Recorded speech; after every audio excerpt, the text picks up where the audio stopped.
Australia কি সত্যিই ভয় পাচ্ছে উপমহাদেশের কঠিন লড়াইকে, নাকি 2027 বিশ্বকাপের জন্য শুরু হয়ে গেছে গোপন মাস্টার প্ল্যান? একে একে ছিটকে যাচ্ছেন Mitchell Marsh, Pat Cummins, Mitchell Starc, Josh হেজেলউডের মতো তারকারা। পাকিস্তান সিরিজের পর এখন বাংলাদেশের বিপক্ষেও অস্ট্রেলিয়ার পূর্ণশক্তির দল দেখা যাবে কিনা তা নিয়েই তৈরি হয়েছে বিশাল অনিশ্চয়তা। কিন্তু সবচেয়ে বড় প্রশ্ন হলো, এটা কি শুধুই ইনজুরি, নাকি ভবিষ্যতের জন্য অস্ট্রেলিয়ার কৌশলী ত্যাগ? আর এই সুযোগটাই কি বাংলাদেশের জন্য হয়ে উঠতে পারে ইতিহাস গড়ার সেরা মঞ্চ? চলুন জেনে নেই বিস্তারিত।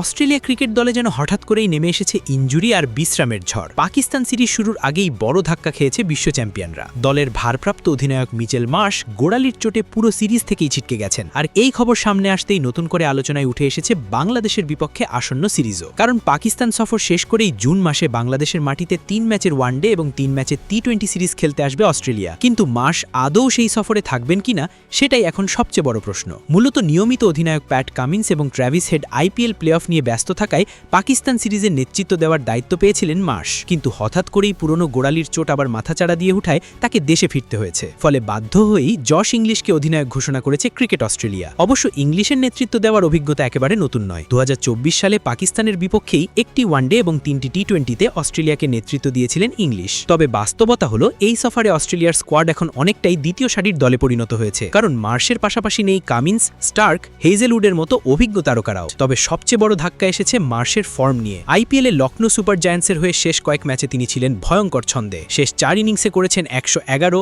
10, 90 এবং 96 রান। পুরো টুর্নামেন্টে তার স্ট্রাইক রেট ছিল 163-টিরও বেশি। অর্থাৎ শুধু অধিনায়ক হিসেবেই নয়, ব্যাট হাতেও অস্ট্রেলিয়ার বড় ভরসা ছিলেন মার্শ। আর ঠিক এমন সময়ই তার ইনজুরি অস্ট্রেলিয়ার পরিকল্পনাকে বড় ধাক্কা দিল। এখন প্রশ্ন হচ্ছে, এটা বাংলাদেশের জন্য কতটা বড় সুযোগ? মিরপুরের ধীর উইকেট আর উপমহাদেশের কন্ডিশনে এমনিতেই অস্ট্রেলিয়া সবসময় স্বস্তিতে থাকে না। তার উপর যদি মার্শ, কামিন্স, স্টার্ক কিংবা হেজেলউডদের মতো অভিজ্ঞ ক্রিকেটাররা না থাকেন, তাহলে বাংলাদেশের সামনে সিরিজ জয়ের সুবর্ণ সুযোগ তৈরি হতে পারে। বিশেষ করে নাহিদ রানার গতি, মুস্তাক কিংবা মিরাজদের স্পিন সব মিলিয়ে এই অস্ট্রেলিয়া দলকে চাপে ফেলার মতো অস্ত্র বাংলাদেশের হাতে আছে। তবে অস্ট্রেলিয়াকে কখনো হালকাভাবে নেওয়ার সুযোগ নেই, কারণ তাদের দ্বিতীয় সারির দলও ম্যাচ জেতানোর ক্ষমতা রাখে। আর অস্ট্রেলিয়ার সবচেয়ে বড় শক্তিই হলো, যে পরিস্থিতিই হোক তারা লড়াই করতে জানে। এখন পুরো ক্রিকেট বিশ্বের চোখ একটাই জায়গায়।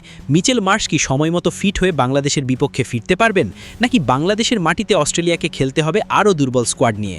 কারণ এই উত্তরটাই হয়তো বদলে দিতে পারে পুরো সিরিজের ভাগ্য।